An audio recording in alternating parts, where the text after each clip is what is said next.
Hey folks, we're shifting things up again, since today I'm going to be talking about a title I've been tinkering with, namely Angry Mob Games' recently released roguelite, Trinity Fusion. Admittedly, this is a first look, since its early access and a lot is still missing or subject to change. That said, I still feel there's enough that I can at least pose the question. Was this fusion a blend of botched ideas or a triumphant trifecta? I'm your host Arlian, let's find out together. The Multiverse had been their greatest experiment, a sprawling endeavor meant to push the very limits of civilization with three reflections that had been altered in such a way that their resources could be used to serve the source of them all, the prime reality. And for a time it even worked, with the mirrored realities and their talent being exploited for that very purpose. And yet that delicate relationship between those worlds also meant the system was vulnerable, a flaw which came to light when each alternate reality rebelled against the prime dimension, the worlds overtaken by calamities which served as a bleak subversion of their designated purpose. Yet, even the rising body count pales in comparison to the final problem.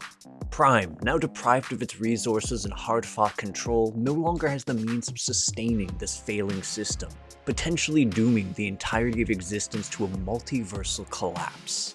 The Trinity system is their last-ditch effort. It allows a Prime self to synchronize and sustain their alternate selves, but only if one exists in each sub-reality. A statistical anomaly given the ongoing apocalypse, and one which leaves Maya and her alternates as reality's last hope. Here's the thing, though. If you're hoping for more than just a shallow slice of story, you're out of luck. As it currently stands, the crux of Trinity Fusion's story is essentially an introduction to the premise as a whole. There's a brief intro video, some sparse dialogue that plays the first time you run through each of the character's starting stages, and, well, that's really the brunt of it. Technically, there is some NPC chatter you can engage with at the game's hub, but, well, what's there feels more like flavor, and there were more than a few instances of dialogue repeating, which makes me feel that what is there is being drawn from a very small pool of responses. What's more, navigating the hub itself to talk to people feels like a bit of a hassle since it's fairly spacious despite the relative lack of characters or things to do. Oh, and before you squint at any possible footage of lore unlocked, this seems to be something they left in for a bestiary that isn't fully implemented yet. You can unlock images, but no further details or world building.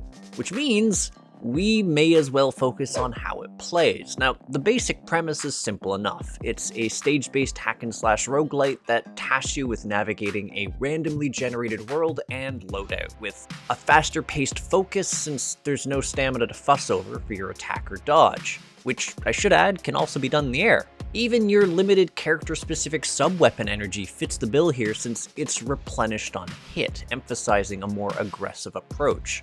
Really, the most limited thing in your arsenal you need to fuss over is the consumables, given the overall limited quantity at your disposal. Still, that doesn't mean there aren't some overarching decisions to make that will make or break a session. For one thing, you have the weapon level system, which essentially levels up as you kill enemies, and increases the power of any items dropped in the current run, rewarding diligent exploration and bloodlust.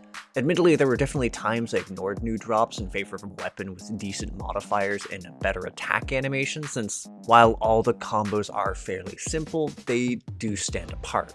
Another system to play with, however, is the perks. Essentially, you'll encounter shrines which grant you a choice of several perks. While it's implied there can be rare and epic variants of a number of them, in practice I only really saw them for the deal damage on being hit modifier, which also wasn't that impressive compared to its peers, especially since you have a very limited number of slots to equip things in. Frankly, I've found these to be a bit of a bust often, and more often prioritize the collection of meta resources, given there's also some permanent progression to be had. See, that somewhat obnoxiously large hub? There is something useful in there, since Maya can provide her reflection's psychic augmentations for a price. Essentially, these are passive skills you can purchase and slot into your build, with different skills costing a different point amount. Admittedly, it does start out somewhat limited since the overall slot points you have are sparse and upgrading them is costly, but I found picking the right ones, like crit and replenishing health shortly after being hit, went a long way towards not dying, which also made it a lot more viable to progress towards the last major decision you'll need to make: character choice. While I could have talked about this earlier, you're actually limited from exploring the other characters until you reach the world associated with them, and I'll admit that there were some awkward moments where I found myself getting smeared, such as my fondness for picking up the glass cannon perk that doubles the damage received and dealt.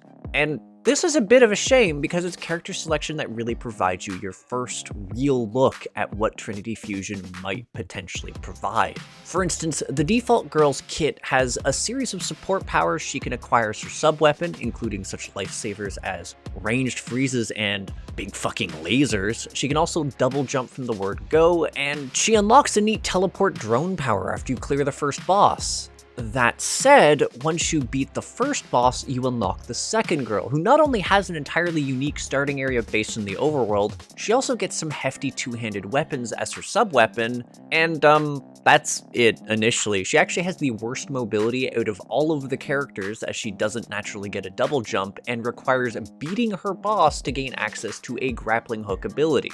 The third girl, and arguably the hardest to unlock, is also by far the most powerful to start as. Her mobility options alone are stellar, given that she starts with a double jump and a wall jump, and the fact that her sub-weapons are guns, including things like hyper-powerful sniper rifles and missile launchers, and well, clearing her segment took substantially less time than the rest, and that was even factoring in the fact that I had a brand new area to explore and figure out the nuances of, since she starts out in her own unique slice of the hyperworld. Then again, it's not like there's all that much to explore per se. That's not to say the stages themselves aren't broad or have their own distinct enemies, but well, despite this being a roguelite, the random generation for the stages feels incredibly lackluster. You will, in fact, come across the same overarching level designs and set pieces to the point that it's easy to forget the stages are supposed to be random.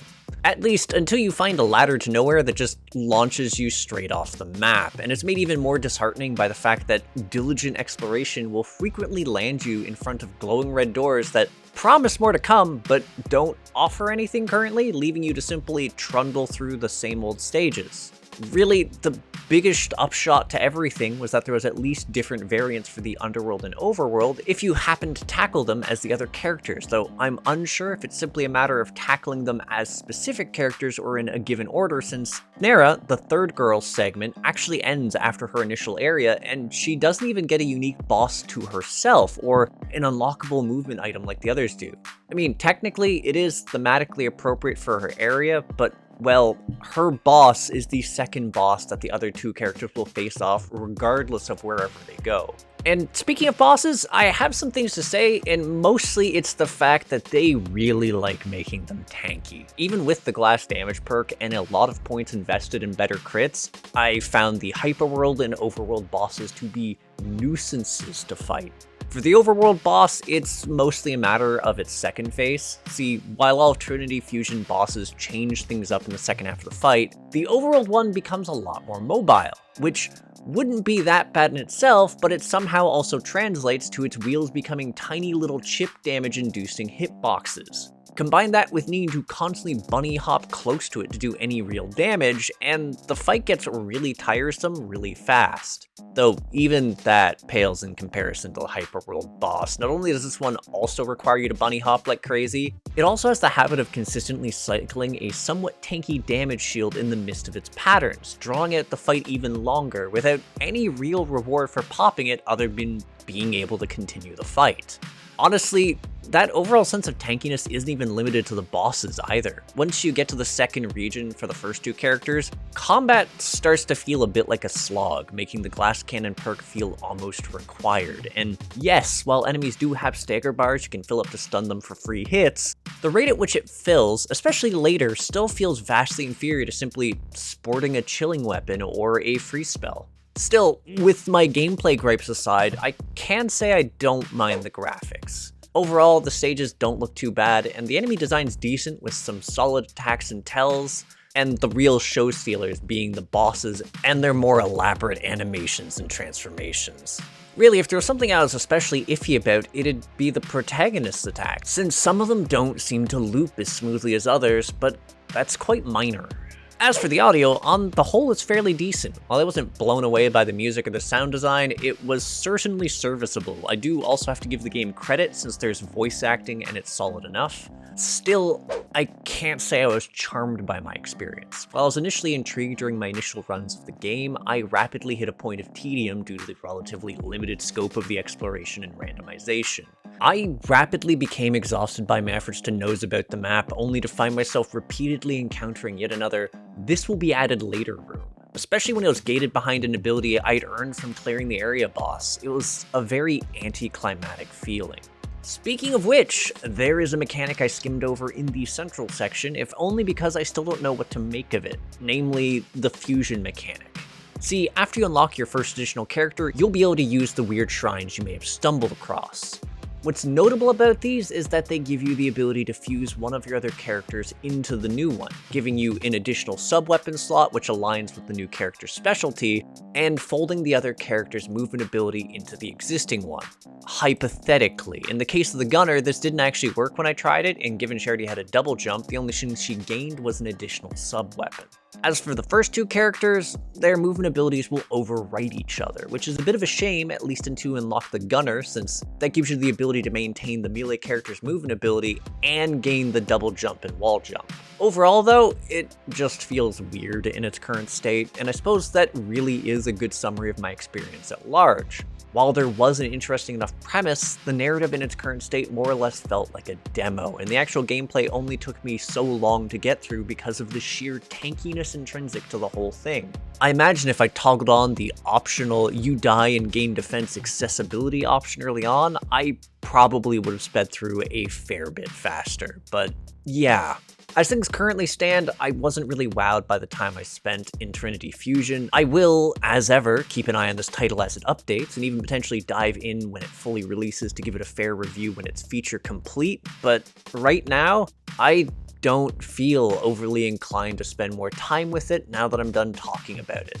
Anywho, thanks for tuning in. If you agree, disagree, or just have something to say to me, feel free to comment, and if you enjoy my efforts to create new indie reviews, interviews, and gaming content, hit the subscribe button and the bell. For the Discord savvy folks, there's a link to my community, the Crit Hit Cauldron, in the video description, also to my merch store if you want a nice little mouse pad made by Bats Fine, and to my Patreon if you're curious to see reviews before they hit YouTube, or just to support me and the other members of Crit Hit. Also to my Twitch if you want to see me get dunked on in indie games live. That said, I'll catch you in the next episode of Crit Hit. Take care till then, folks.